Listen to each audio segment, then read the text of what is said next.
Hello दोस्तों, मैं तुषार श्रोत्रिया स्वागत करता हूं आप सभी का हमारे और आपके इस ब्यूटीफुल से channel easy to learn eat well पर। आज का जो हमारा टॉपिक होने वाला है वो है पर्जिंग। आज हम देखेंगे कि आखिरकार पर्जिंग होता क्या है और most of the chemical process industries में पर्जिंग क्यों की जाती है और इसकी क्या इम्पोर्टेंस रहती है और ज़्यादातर नाइट्रोजन से ही पर्जिंग क्यों करते हैं। तो आइए इन सभी सवालों का जवाब आज हम इस वीडियो में देखने वाले हैं। तो चलिए बिना देर किए वीडियो को शुरू करते हैं। सबसे पहले मैं आपको समझा देता हूं कि आखिरकार पर्जिंग होता क्या है। पर्जिंग एक हमारी ऐसी प्रोसेस होती है, ऐसी केमिकल प्रोसेस होती है जिसके थ्रू हम किसी भी केमिकल प्रोसेस इंडस्ट्रीज़ के अंदर किसी भी पर्टिकुलर इक्विपमेंट से हज़ार्डस और टॉक्सिक गैसेस को निकालने का काम करते हैं। बेसिकली ये पर्जिंग जो हम करते हैं वो नाइट्रोजन से ज़्यादातर की जाती है। वैसे तो ये स्टीम एयर से भी की जाती है, लेकिन most of the chemical industries nitrogen को ज़्यादा प्रेफरेंस देती हैं इन कंपैरिजन टू एयर और स्टीम।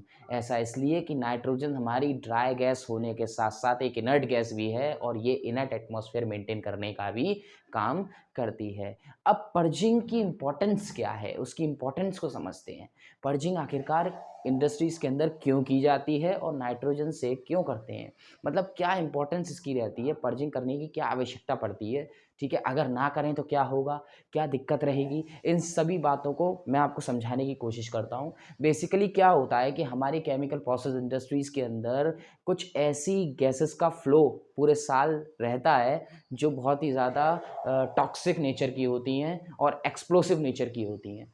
तो मान के चलिए जब पूरी साल किसी पर्टिकुलर वेसल या इक्विपमेंट के अंदर से उस गैस का फ्लो चल रहा है, तो आपके प्लांट में जब कोई शटडाउन की एक्टिविटी है या फिर आपको उस पर्टिकुलर इक्विपमेंट को मेंटेनेंस के अंडर में देना है, तो ये एक कंपलसरी फैक्टर रहता है कि आपको उसको पर्ज कराकर ही देना होगा, पर्ज कराकर ही हैंडओवर करना होगा।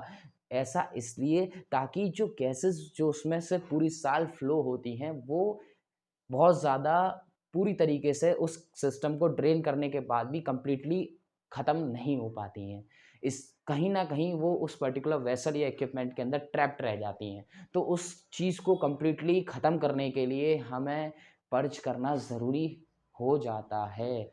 और नाइट्रोजन से हम इसलिए करते हैं ताकि वो एक जब उसके वेसल के अंदर जाए तो इनर्ट एटमॉस्फेयर तो मेंटेन करे ही करे, साथ ही अपने साथ उसको पूरी तरीके से बाहर लेकर भी आ जाए उस टॉक्सिक गैस को, ठीक है। अगर ऐसा नहीं करेंगे तो क्या होगा, अगर पर्च कर हम सिस्टम को हैंड ओवर नहीं करेंगे, अगर इक्विपमेंट को हैंड ओवर नहीं करेंगे तो क्या हो सकता है। तो इसमें ये दिक्कत आ सकती है कि मान के चलिए उसका एक्सप्लोसिव नेचर है उस गैस का या फिर बहुत ज़्यादा टॉक्सिक नेचर है, तो पर्टिकुलर व्यक्ति जो भी उस इक्विपमेंट पर मेंटेनेंस का वर्क करेगा वो उसको दिक्कत का सामना करना पड़ सकता है, उसको खतरा हो सकता है उस पर्टिकुलर गैस के एनवायरनमेंट में आते ही, ठीक है। तो इसलिए कंपलसरी फैक्टर रहता है कि आपको किसी भी पर्टिकुलर इक्विपमेंट को हैंड ओवर करने से पहले उसको पर्ज करना कंपलसरी है, ठीक है। तो ये पर्जिंग की डेफिनेशन रहती है और ये पर्जिंग की मेन इंपॉर्टेंट रोल रहता है, ठीक है। उम्मीद करता हूँ आपको पूरी तरीके से पर्जिंग पूरी क्लियर आउट हो चुका होगा, ठीक है। उसके बाद भी अगर कोई दिक्कत रहती है तो आप मुझसे कमेंट बॉक्स में कमेंट करके पूछ सकते हैं। Thank you so much.